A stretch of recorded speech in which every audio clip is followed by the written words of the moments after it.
Bien, muchachos, ya estamos en la segunda parte, estamos entrando a lo que es exploración física y terminando este pequeño repaso de anatomía. Igual vamos a hacer otro repaso de ficha kinésica, porque cuando hablamos de exploración hablamos de semiología, estamos hablando cómo hacer una ficha kinésica, básicamente.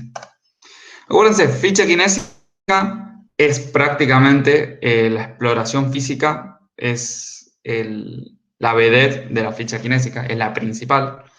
Entonces, obviamente, cuando hablamos de exploración estamos hablando del fuerte de la ficha kinésica. Entonces tenemos que tener en cuenta los puntos, es decir, que si yo no estoy estudiando mucho ficha kinésica, estudienlo porque también va a entrar en la evaluación próxima, en el trabajo evaluatorio.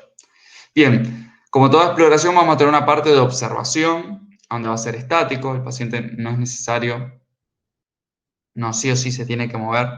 eh, Le puedo pedir alguna posición en especial, pero lo ideal es que yo observe e inspeccione sin palpar, sin tocar a mi paciente lo que le está ocurriendo. Acuérdense que esto tenía varias partes, piel, articulación, eminencias óseas, fuerza muscular. Bueno, todo esto, ténganlo en cuenta que lo vamos a traer nuevamente. Y después sí entra la parte de palpación, donde yo ya necesito tocar al paciente, tocar la zona. Bien, eminencias óseas, cuando hablamos de eminencias óseas, en cadera, ¿qué vamos a tener en cuenta? Bien, mucha pila, cresta ilíaca. Aquellas personas que no tengan o no tengan muy desarrollado lo que es anatomía palpatoria, poder palpar estructuras a través de mi sensibilidad, de mis manos y poder discriminarlas, pónganle pila a eso, porque igual a la vuelta les vamos a enseñar, no es que no les vayamos a enseñar, pero necesitamos que tengan una base relativamente buena de anatomía palpatoria. ¿Ah? Así que préstenle mucha atención a anatomía palpatoria. El que no sepa, video de YouTube hay un montón. El que no entienda, no encuentre algo, obviamente me puede escribir y con muchísimo gusto le voy a enseñar a palpar a través de la cámara o como sea eh, diferentes estructuras. En este caso, ¿qué es lo que vamos a tener que saber palpar? Pero fácil, ¿eh? Sin dudarlo. Las crestas ilíacas, el trocante mayor, que por ahí hay mucho y es triste, de que pueden llegar a tercer o cuarto año sin saber discriminar un trocante mayor. Nosotros tiene que ser algo sencillo, algo hasta fácil, un trocánter mayor poder palparlo. Las espinas ilíacas antero-superior también, las vértebras lumbares, saber cuándo estamos en lumbares, cuándo estamos en torácica. A esta altura es muy fácil darse cuenta. Eh, Obviamente se tienen que dar cuenta y se va a evaluar. No crean que todo esto que le estamos diciendo no se evalúa. Yo que estoy encargado mucho de evaluar su parte práctica, yo les voy a evaluar esto. Y no va a ser lo mismo un alumno que no sepa discriminar una vértebra lumbar a una torácica que el alumno que sí, obviamente. La articulación sacroiliaca la tenemos que tener bien pulida y los isquiones. Y eso hay muchos alumnos que por ahí fallan en palpar los isquiones. Bien, en los miembros inferiores vamos a tener una connotación muy importante que no tiene que ser pasada de alto. O sea, nosotros no podemos no percibir que mi paciente tiene una dismetría de miembro inferior, es decir, un miembro inferior más alargado que el otro. Es eso básicamente. Y nosotros tenemos que saber evaluar estas dismetrías y saber cuándo son normales y cuándo son patológicas. Entonces, estamos hablando de una normalidad cuando hay una dismetría aproximadamente de 1,5 centímetros, como le puse en la filmina. Eso sería una dismetría normal o una dismetría que el cuerpo puede adaptarse. Dismetrías de mayor a 1,5 centímetros, bueno, ya estamos hablando de cuestiones patológicas y que van a traer desórdenes y alteraciones a la anatomía, a mi organismo, y principalmente una de esas estructuras afectadas es la cadera. No es por eso que se lo estoy dando en el aire, ¿no? Tiene que ver con lo que venimos hablando. ¿Cómo vamos a hacer esto? Yo sé que en Kinefilaxia lo están viendo con todo lo de la antropometría, mediciones, pero vamos a dar otro repaso, para que sepan que en esta materia también lo damos y también lo preguntamos. ¿Cómo la vamos a evaluar? Bueno, vamos a hacer mediciones del maleolo interno, es decir, con un con un metro, vamos a medir desde el malleolo interno hasta la espina ilíaca anterior superior. Obviamente que si no sé palparla, no voy a saber, no voy a hacer bien correctamente mi medición. Y esa va a ser una medición de mi miembro inferior, la cual yo voy a anotar y voy a comparar el izquierdo con el derecho. Y después del malleolo hasta el ombligo. Y son dos mediciones que voy a tener en cuenta y las voy a comparar. Y van a ver que me pueden dar cuestiones diferentes. Me pueden dar que en unas voy a encontrar dismetrías. Por ejemplo, en el malleolo interno hasta las espinas. Puedo tener dismetrías, pero cuando voy al ombligo me dan mediciones iguales. Y ahí es donde tengo que prestar ojo, que me está dando muchísima información estas mediciones a mí, que soy el profesional. Trofismo muscular. También van a ver que en ciertas patologías tenemos que evaluar el trofismo muscular y hay muchas formas. Hay una muy básica que les puse ahí. Por ejemplo, si quisiéramos evaluar el trofismo del cuádriceps o del muslo en general, podemos también con un metro.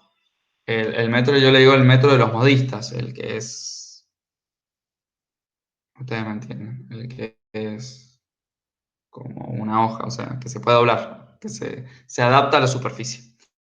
Bueno, mido, pongo 5 dedos arriba de la rótula y hago una medición transversal. Voy a medir qué tan gordo, por así decirlo, es mi muslo derecho y después lo comparo con el izquierdo. Hago lo mismo a la misma altura, o sea, si lo hice a 5 dedos por arriba de la rótula, acá también. Y esa es una forma de ver el trofismo y ver, bueno, si en uno me da 30 centímetros y en el otro me da 25, obviamente estoy teniendo eh, un hipotrofismo en uno de los miembros. Bien, y eso sería lo más relevante respecto a la exploración, ¿no? Ahora vamos a ver las patologías que vamos a estudiar en esta articulación de la cadera, que son tres. Vamos a estudiar lo que es la pubalgia, el leg Calvé-Peter o leg Peter-Calvé, por ahí lo damos vuelta. Ese lo estudian mucho en órtesis y prótesis. Por lo tanto, si bien le vamos a dar una profundidad, yo sé que en órtesis y prótesis le dan bien al tratamiento. Por eso, si bien acá no está bien especificado el tratamiento, lo tienen que saber. Y la displasia congénita de cadera, aunque se está llamando displasia del desarrollo de la cadera, es una cuestión de terminología, estamos hablando de la misma patología. Entremos bien con la pubalgia. ¿Qué es la pubalgia? Bueno, la pubalgia en realidad es una denominación genérica. Ustedes ya saben con el profe Salinas que han estudiado que algia se le determina eh, a todo cuadro en el cual hay una sintomatología base en el cual predomina el dolor. Entonces ahí estamos hablando de patologías álgicas, ¿no? Tenemos pubalgia, cervicalgia, dorsalgia, lumbalgia, ¿no?